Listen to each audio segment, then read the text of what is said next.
Chapter 1126. Lowen's expression shifted at once. How could this be? Just then, something even more terrifying happened. They witnessed Wilbur pulling the thunder cloud closer to him, rubbing and kneading at it with his palms. In what seemed like a split second, the cloud had shrunk down to a ball of thunder that was about a meter wide. The cloud had been condensed out of the power of lightning and thunder itself and gave off a terrifying pressure. After Wilbur had compressed it, it let out a deafening rumble of thunder as if the world was about to end. Lowen was shocked to his core. The thunder cloud had been condensed out of the pure thunder essence within his domain. Anyone else would be reduced to dust at the slightest touch, but this man was playing with it like it was clay. Lowen's spiritual energy was a mess then.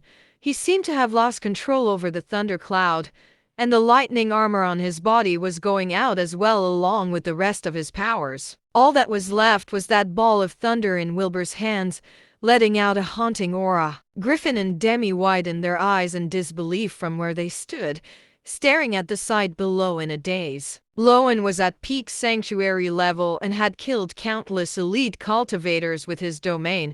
To Griffin and Demi, he was the most powerful man they knew.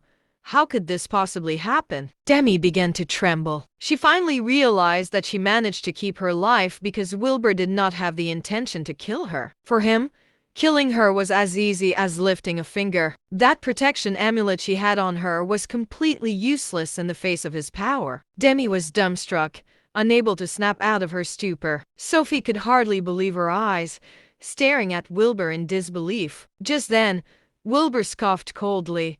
He raised the thunderball in one hand, hurling it out ahead of him. The air rang with the same terrifying boom of thunder. Lowen was pinned to the ground completely by the incredible force of the thunderball before it even hit him, holding him in place. He struggled with all his might, but it was fruitless. The thunderball shot over, vaporizing Lowen completely. It continued shooting forward, relentless and impossibly powerful. The buildings in its way came crumbling down, spraying the air with debris. A welt about a dozen meters deep appeared in the ground, as if the area was just hit by an earthquake. The thunderball obliterated half of Spiralville in a matter of minutes before fizzling off into rampant spirit energy that shot into the air and brought about fierce winds. A cloud of dust arose in Spiralville.